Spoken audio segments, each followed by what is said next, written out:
Morning all, and welcome to the March 1st meeting of the Citizen Oversight Board. Happy March to all who celebrate. We've got a great meeting today, including a special guest appearance by Sheriff Diggins. So thank you, Sheriff, for joining us on the move. We've got a few things to cover before we turn it over to discussion with the sheriff. The first is discussion of our annual report and the draft there. If we want to just do a quick discussion on that, have board members had the opportunity to review that? And if so, I might just start with, are there any significant concerns about the draft, the content, or any of the recommendations in there? Daniel, go ahead. Yeah, I just wanted to mention, the sheriff mentioned he had a community meeting after this. So if we're gonna have an extended discussion about the annual report, we may want to postpone it to after the discussion. Good point. Okay, that's a good point. Sheriff, maybe we'll start with you and we'll get back to board business in just a second. Thank you for the reminder, Daniel. Okay, so if that's okay with board members, we'll turn it over to the sheriff. Sheriff, we provided you with some questions, as we always do. If you wouldn't mind reading the question out loud before you answer it, that's great. And then we can get to board member questions on an ad hoc basis as well. All right, thank you, Madam Chair, and good morning, board. And good morning to the community as well. Can you all hear me okay? Yes. Good. First, let me start off by giving some acknowledgement to the men and women of the Denver Sheriff's Department who show up every day to do an outstanding job serving the citizens of the city and county of Denver. It is our privilege to be public servants, and we appreciate the support that we receive from the community. We'll read each question and respond, and then pause to take questions from the board. The first question today is, what are the likely impacts of planned budget cuts on DSD operations? We don't believe that there are going to be significant operational changes or challenges for us. The way that we have approached the issue of budget savings for the Denver Sheriff's Department is in a way that minimizes any impact that those decisions would have to providing the services that we do every single day. While I can't get into the detail of what we have put forward, I can tell you that we've had discussions with the Department of Safety Finance team, as well as the Chief Financial Officer and members of the mayor's team. And as those discussions are ongoing, I believe they will be concluded here very shortly, and we should know which of the proposals we put forward are going to be accepted. I'll pause there to take questions from the board.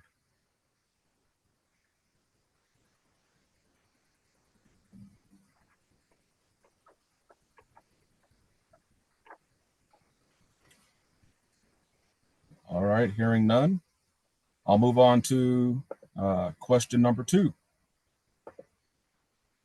According to Chief Thomas, DPD is currently exploring updating their disciplinary matrix. Are you involved in or observing that process? When was the last time the DSD matrix was changed? Do you see any value in bringing the 2 department matrices into closer alignment? For the first question, am I involved or observing that process?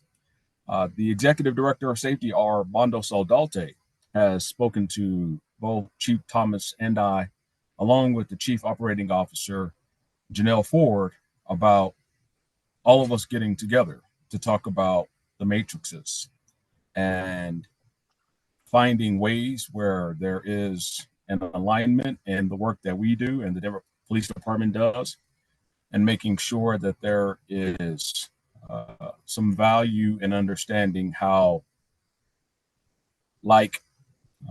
infractions should likely have like discipline. And so that's something that has been a topic of discussion for a number of years. I'm glad that Director Saldalte has taken steps forward to help us to look into that, and that Chief Thomas is working on that in the same way that I am with Director Saldalte, and eventually working with Chief Operating Officer Janelle Ford on that issue as well. When was the last time the DSD matrix was changed? There are times when we add additional areas to our discipline handbook. For instance, with us introducing body-worn cameras, we had occasions where we had to make some adjustments to it to ensure that folks understood what our expectation was. We had an occasion recently where we had to add what we call scheduled discipline for folks that were saying that they didn't work overtime. So for the overall matrix, the larger set of discipline that we have hasn't been changed in quite some time, but we have added other areas for what we call scheduled discipline. So we look forward to having that and being involved as well. And the last part of that question was, do you see any value in bringing the two departments' matrices into closer alignment? I absolutely do. I believe there is very similar work between the Sheriff's Department and the Police Department. And for many years, our staff has had the belief that the Police Department's discipline system has given a lesser punishment for like infractions. And so I think us all sitting down to ensure that when that is the case, where perhaps there is alignment in the things that we're doing, that we're all ensuring that discipline is vetted out fairly between the two agencies, I absolutely believe that there is value in that. So I'll pause there for just a moment.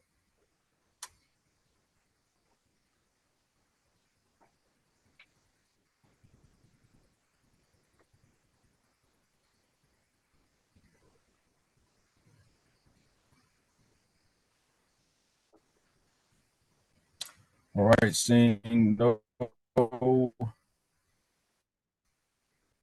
raised for questions, I'll move on to the question. The jails. Has that number generally been stable, or have you seen significant changes? I first have to add just a bit of context to my response for this question. We deploy Narcan inside of our facilities, but that doesn't always mean that a person is overdosing. Here's why.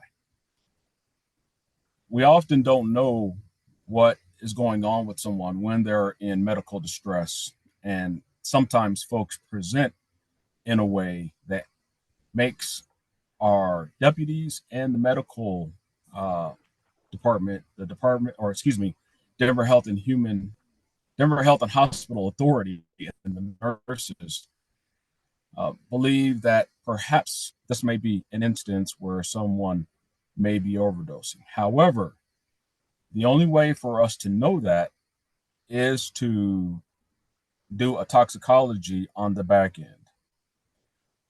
We have talked to Denver Health about looking to do that, to say when we have deployed Narcan for the folks that are in our custody during these medical emergencies, we would like to know on the back end if they actually had something on board.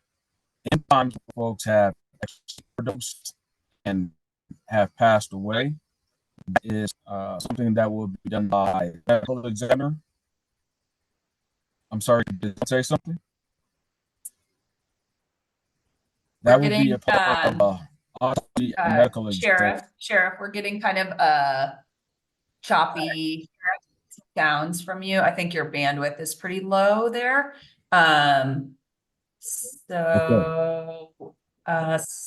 Solution might be try going off camera.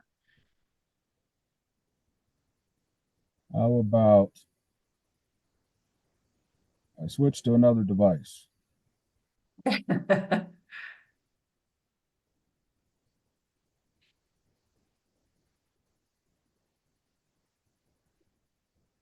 And while he's doing that, community members who may be Following up on this session, the question was, on average, how many overdoses occur per month in jails? Has the number generally been stable, or have you seen significant changes?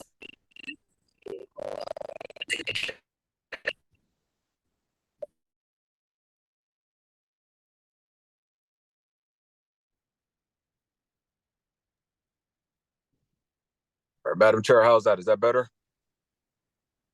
Yes, Okay. My apologies to that's everyone. okay.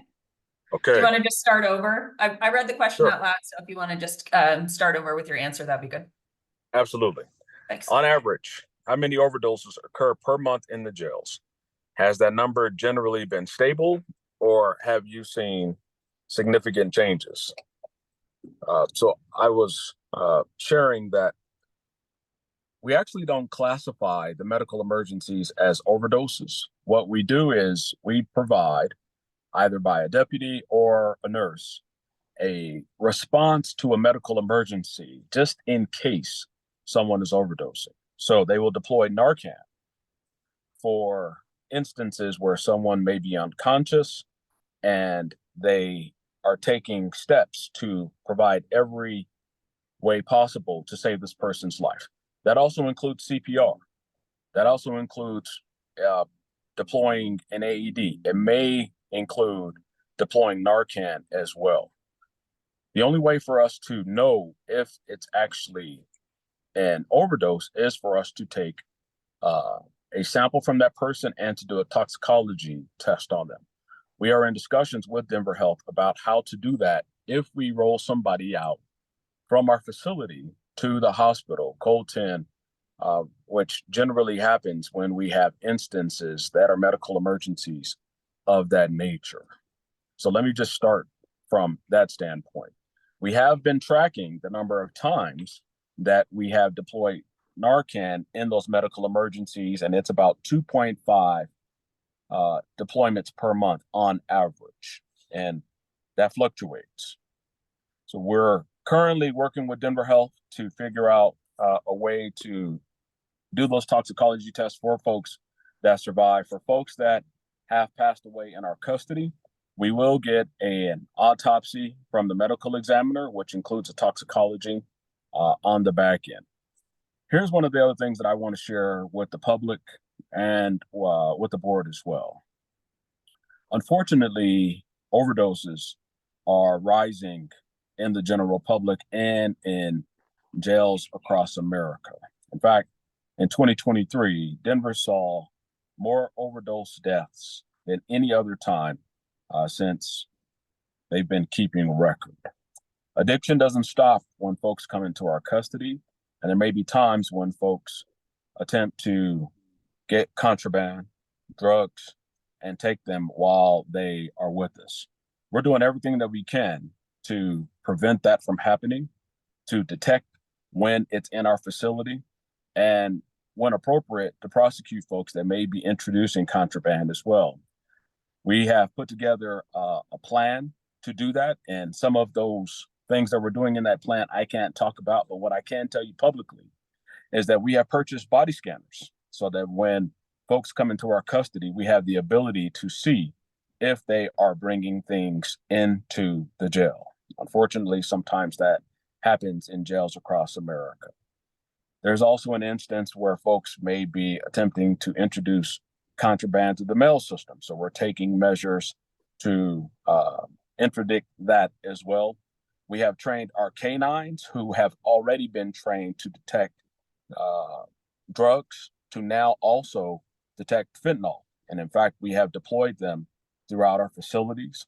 We have begun to do increased searches throughout all of the areas in the Sheriff's Department. And we're partnering with the Denver Police Department, other law enforcement partners, as well as the Department of Safety to ensure that we're leaving no stone unturned when it comes to the work that we're doing. I also talked to the monitor, Liz Castle, the other day to tell her the things that we were doing. We had a very good discussion about that. So we're doing everything that we can to ensure that folks aren't overdosing in our facilities, and we'll continue to keep track of these medical emergencies and try to figure out when they actually are. I'll pause there for just a moment.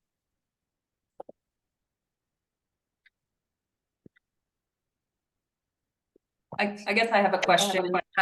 Stefan, did you just come off mute? Do you want to ask a question? Sure, but you can go ahead, Julia.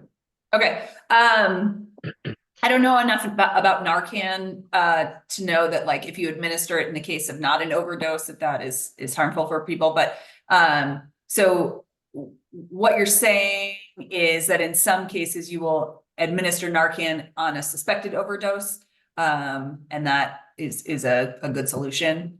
I'm just trying to sort of understand that. We don't know that they overdosed until we do a toxicology report, but the signs of an overdose are sufficient enough for administration of Narcan. Yeah, that's a great question, Madam Chair. That's actually it. Narcan is not harmful to someone if they are not overdosing. So let's say someone is having a heart attack and it appears as though they're overdosing. If we deploy Narcan, it has absolutely no adverse medical impact to them. Thanks, that's helpful. Sheriff, how extensive is the problem of people smuggling narcotics into the jails and therefore exacerbating the issue with somebody who is, has an addiction and may overdose? Stefan, great question. Thank you. It is a nonstop challenge for not just the Denver Sheriff's Department, but jails across the nation. I talked to many of my peers and they're having the same issue. Folks not just attempting to continue to introduce contraband into our facilities, but being creative in doing so as well. There was a great story recently, I believe Channel 31 or Channel 7 did, about the Weld County Jail and how they're getting drugs mailed in what appears to be legal mail. And as you know, being an attorney, we cannot search legal mail unless it's opened in front of the person who it's meant to be sent to. Well, the challenge now for us is going back to verify every single person who's receiving legal mail to ensure that it's actually coming from an attorney. So folks are getting real creative when it comes to trying to get contraband, and we're doing everything that we can to try to stop it. Alfredo, go ahead. Good morning, all. Good morning, Sheriff. Thank you for your service and all those in the jails. I wanted to ask about the reported death while in custody on Tuesday evening, and any updates or comments around that. Thank you for the question, sir. We first send our condolences to the family of that man.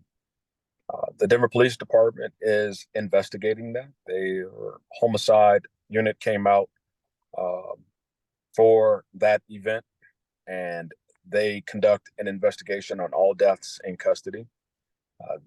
We also have an administrative review to see if there were any policies or procedures that were violated. And the medical examiner will conduct a full autopsy and a toxicology on that person as well.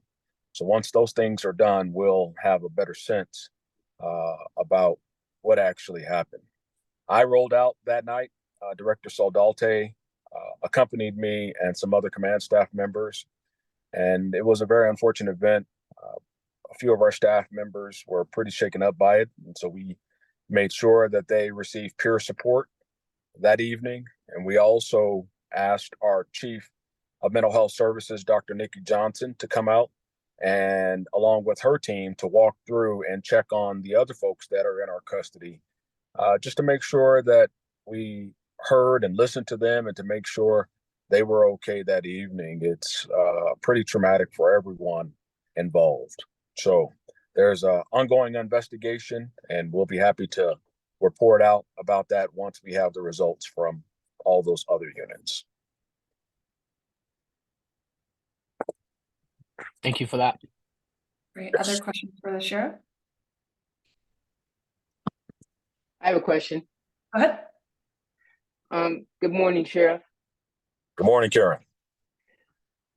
As a matter of protocol, what occurs in terms of your ability to check on inmates throughout the course of their custody?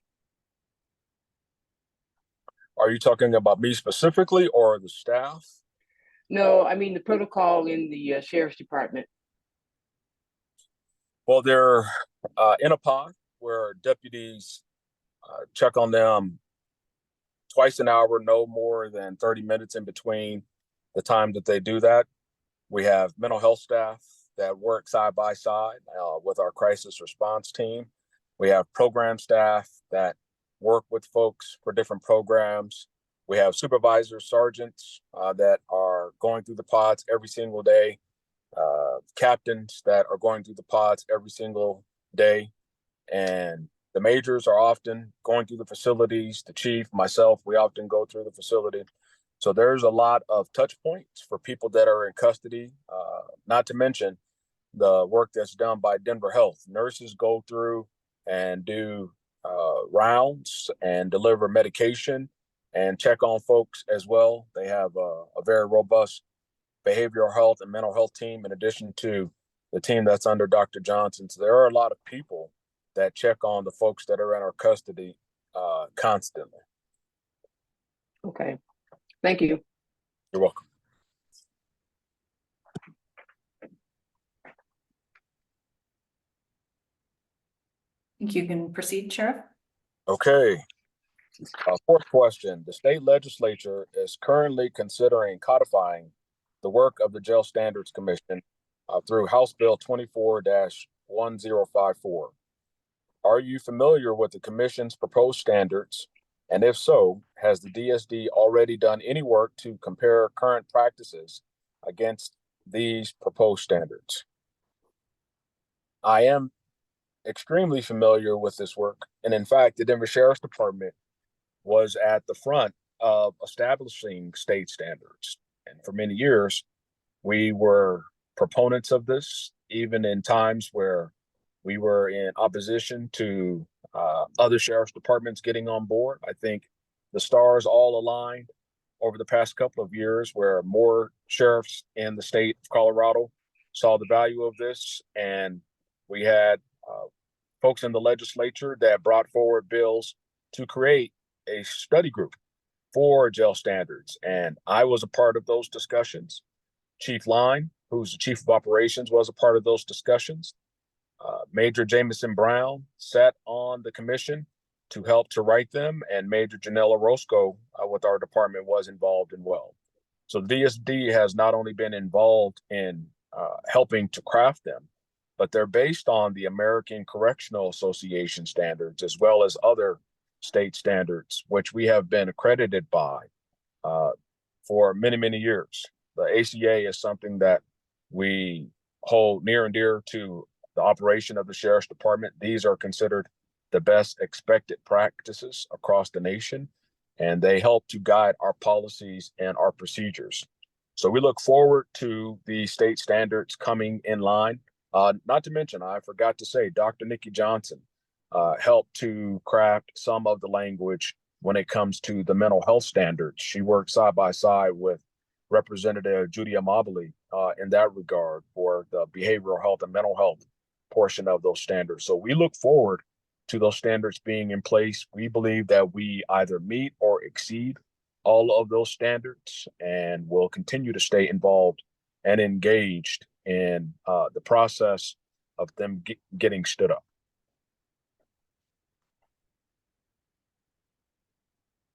And I'll pause for just a moment.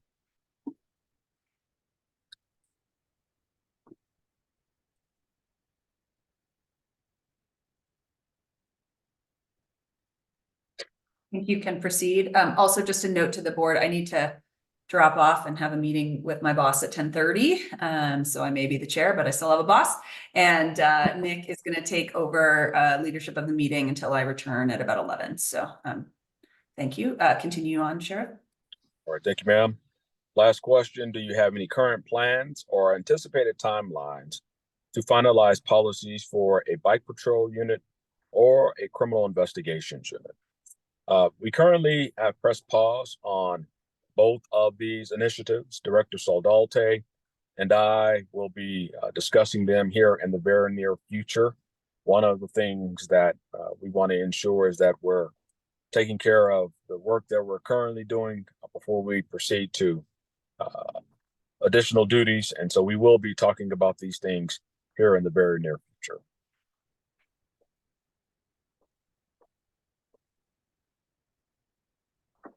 And I'll pause for questions. Sheriff, I wanted to throw out a new topic related to the visit that we did out at Smith Road.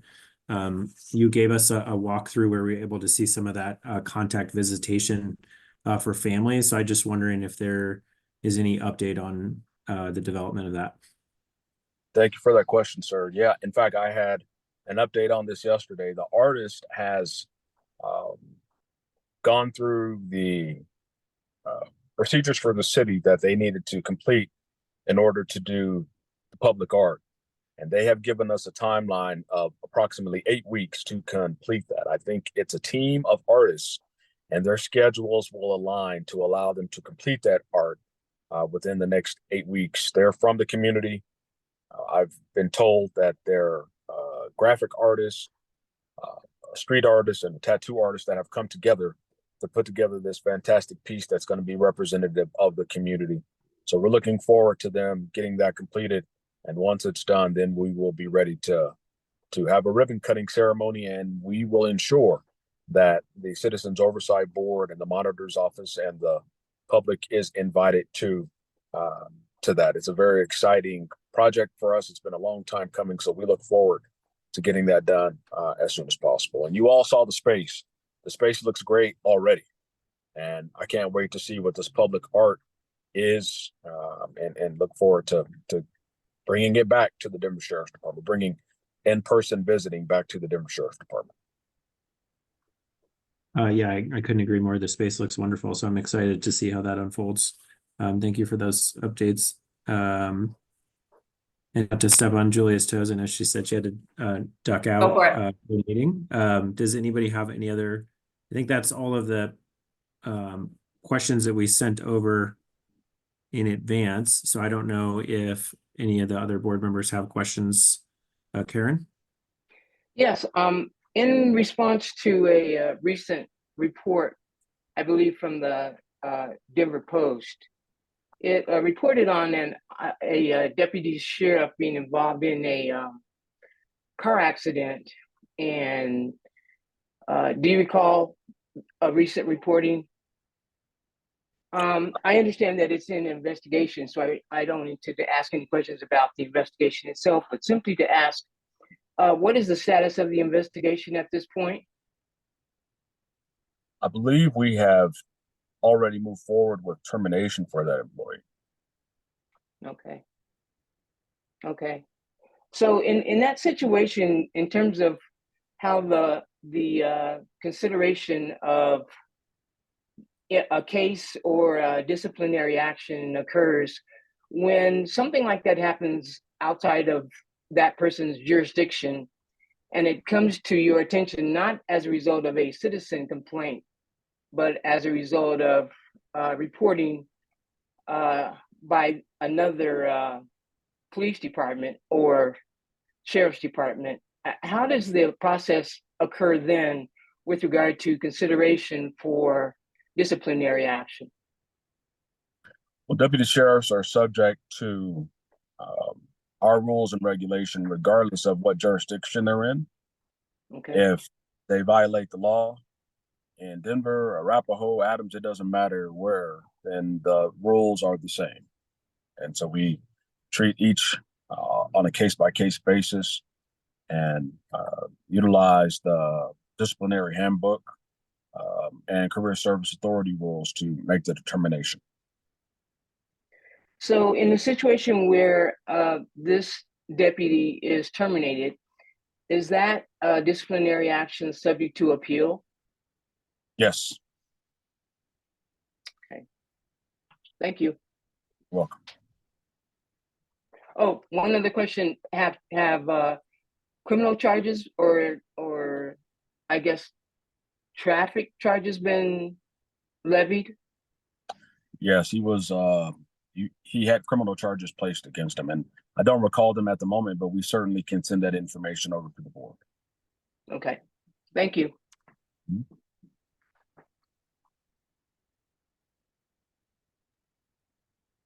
Do any other board members have questions for Sheriff Diggins?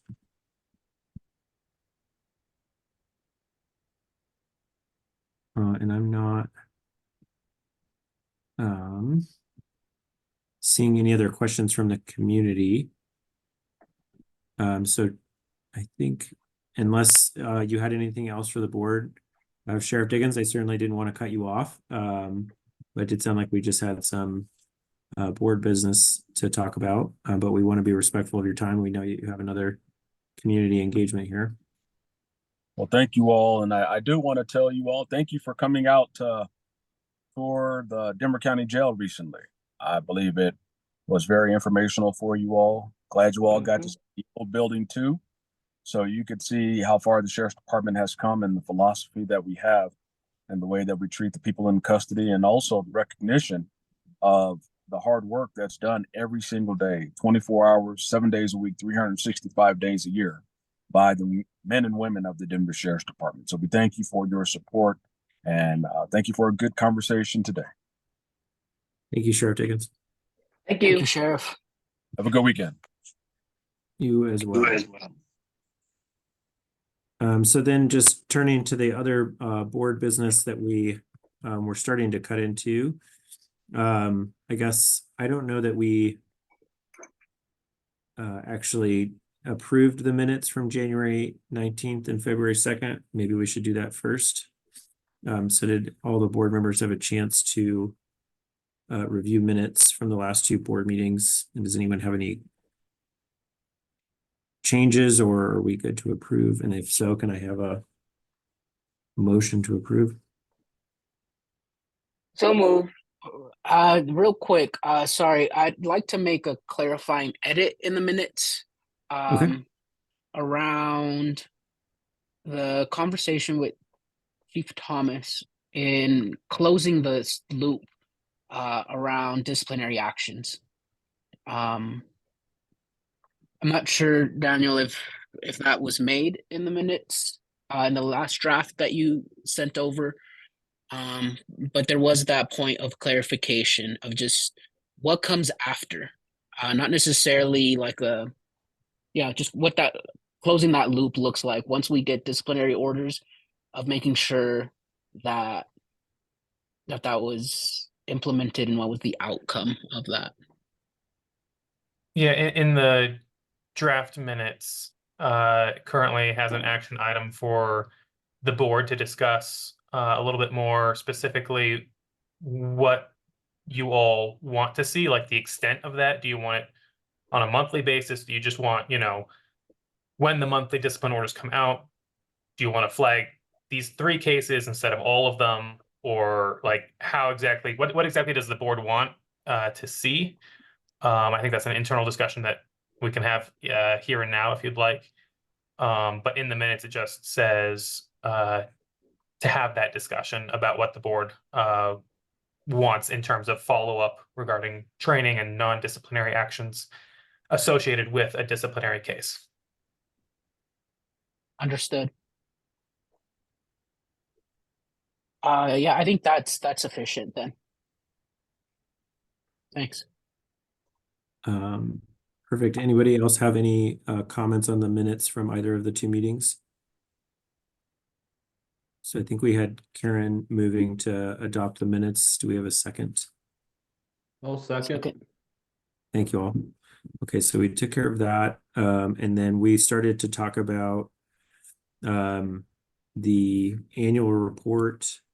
And so I guess the first thing would be to just check on everybody and see if everyone has had what they feel is sufficient time to be looking at the drafts of that. And then I saw even just this morning some emails with some suggested edits or comments and things like that. So I didn't know if anybody wants more time, where we're all at with that. I've only gotten through till about page 8 of the latest version. One thing that I did notice is that the video links on page, I think it's 7, were not working. Says the video is no longer available. There's I'll 3. take a look. Yeah, it's the bottom of page 7. That's up. And I mean, just from my own personal point of view, I think I could use like another week or two to just like kind of dig into this, but it did seem like just from the email traffic that individuals are looking at it and sending suggestions to Daniel. So I don't know, Daniel, if we can just make it a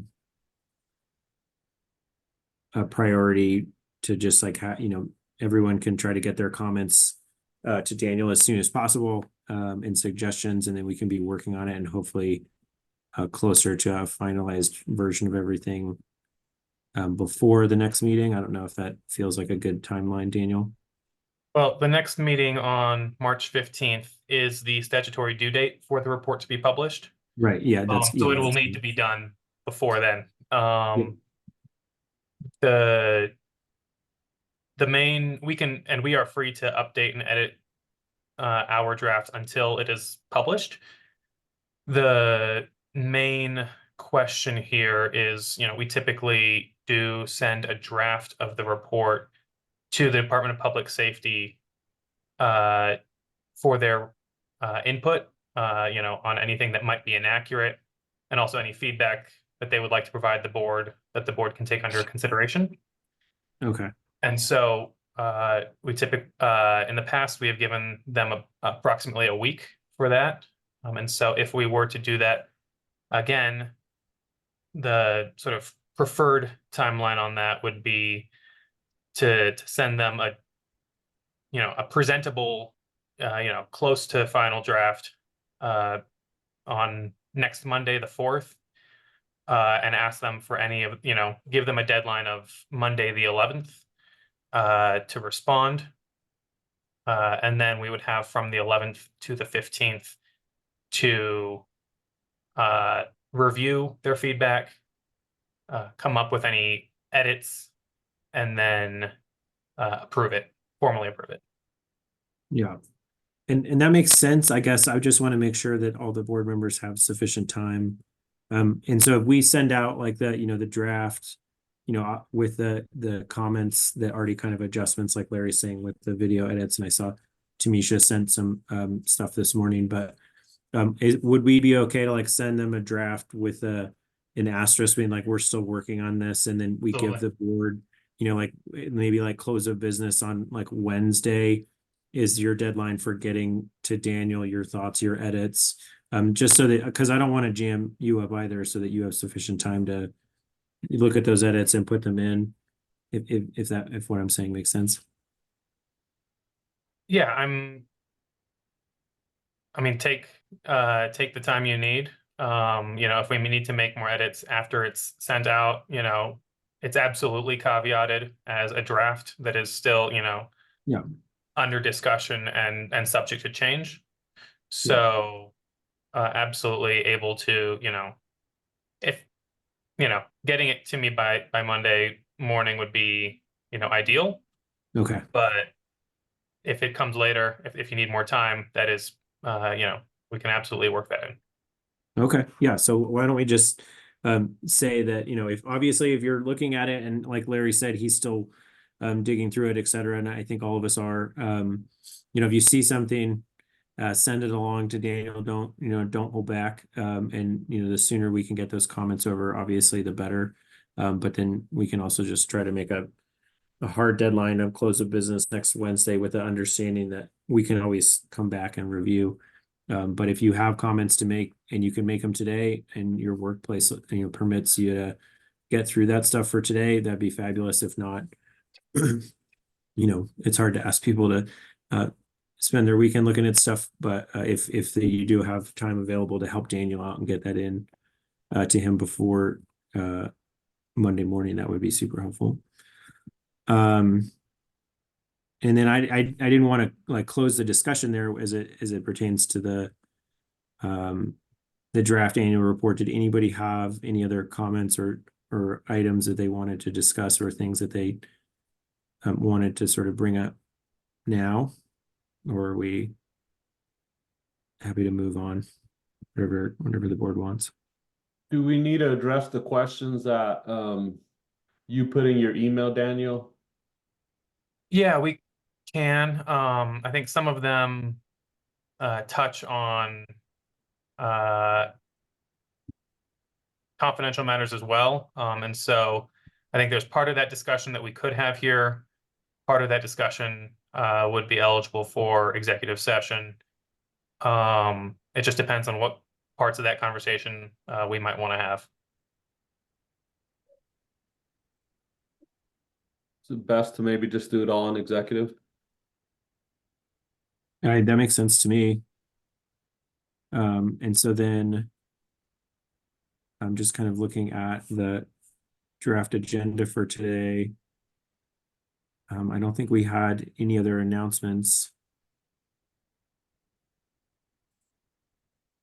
And then I guess the one thing that I did check in with Julie about briefly before moving to executive session was the March 15th, as Daniel indicated, is sort of like it's the statutory deadline for release of the annual report. We also, it's my understanding, Daniel, correct me if I'm wrong, we don't have a guest scheduled for the March 15th meeting. And so I guess we can see if we want to get one, or do we want to make the March 15th meeting about the annual report and just spend our hour there publicly reviewing that and talking about sort of the high points, open to ideas or suggestions for that from the board. Yes. Okay. And then I guess the other item was whether or not, and as it pertains to March 15th, do we want to meet in person or do we want to do virtual? Or do people have thoughts about that? I guess putting in my 2 cents, I'd like to meet in person, but I understand we're all very, very busy. So open to the board on ideas on March 15th.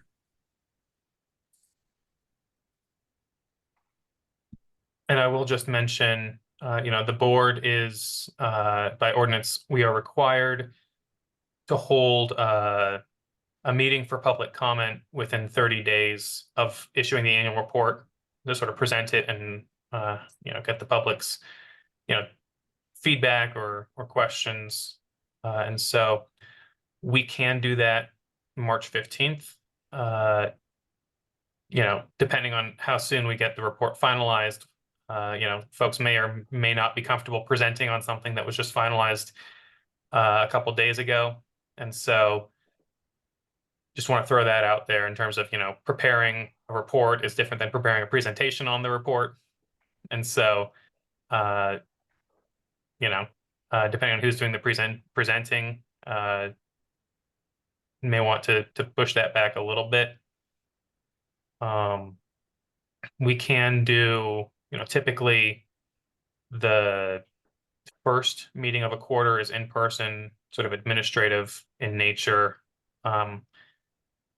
We can switch the first meeting in April with the last meeting of March and sort of do an in-person thing in March, and then have the presentation or something in April if folks would like.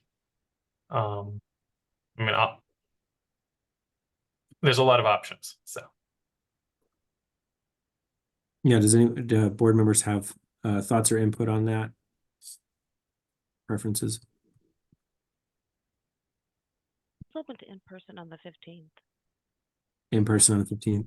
I think, yeah, maybe just for discussion of the either finalized or very, very recently finalized or almost finalized draft on March 15th in person, and then we can schedule a more public presentation in April. Daniel, the way that you explain that makes a lot of sense. And so that we can have just like a little bit more time in terms of presentation and public comment, and there'll be more time for the report to just be out in the community for people to also have time to, formulate their thoughts and questions, so that if they're coming to a presentation, they can have thought about how they want to lay everything out.